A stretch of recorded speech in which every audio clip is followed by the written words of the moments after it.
बिस्मिल्लाहिर्रहमानिर्रहीम इय्याक नअबुदु व इय्याक नस्तईन। महंगे फेस वाश इस्तेमाल करने की बजाय रोज़ अपने चेहरे को दही में थोड़ा सिरका मिलाकर धोएं। आपकी जल्द से सारे दिन की धूल मिट्टी और गुबार निकल जाएगी और एक ग्लो और शाइन जो आएगी वो अलग। नहाने से पहले एक लीमू नहाने वाले पानी में निचोड़ें। आपको महंगे परफ्यूम इस्तेमाल करने की ज़रूरत नहीं रहेगी।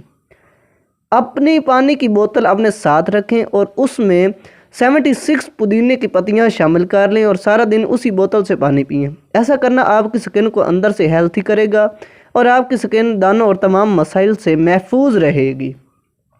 अर्क के गुलाब, ग्लिसरीन और लीमू का रस हम वज़न लेकर मिलाकर फ्रिज में रख लें और रोज़ 2 दफ़ा हैंड लोशन के तौर पर इस्तेमाल करें। हाथ को 2 दिन में नरम करेगा और 3 महीने में परमानेंट गोरा सफ़ेद कर देगा। आजमाइश शर्त है। रोज़ाना सोने से पहले 1 कप पानी में 2 छोटी इलायचियाँ, 1 दानेदार चीनी का टुकड़ा, थोड़ी सी सौंफ और पुदीने की पत्तियाँ डालकर कहवा बनाएं और पीने की रूटीन बना लें। 21 दिन में स्किन को चमकता हुआ देखेंगे।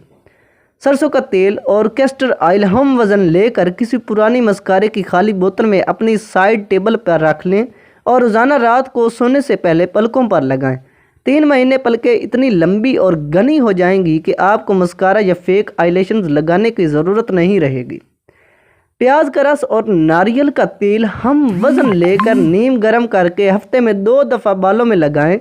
इससे आपके बाल नरम, सीधे, लंबे और घने रहेंगे। ताज़ा दूध की जाग को रोज़ाना होंठों पर लगाएं। आपके होंठ कुदरती गुलाबी और नरम हो जाएंगे।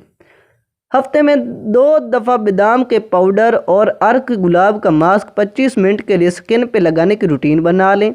आपकी स्किन टाइट और झुर्रियों से पाक रहेगी। 50 की उम्र में पहुंचकर भी आप 25 के नज़र आएंगे। शहद, मुल्तानी मिट्टी, हल्दी और अर्क गुलाब का पतला सा पेस्ट बनाकर दानों वाली स्किन पे लगाएं। खुश्क होने पर धो लें। जो मेरे चैनल पर नए हैं उनसे गुजारिश है कि मेरे चैनल को सब्सक्राइब कर लें। शुक्रिया। अल्लाह हाफिज़।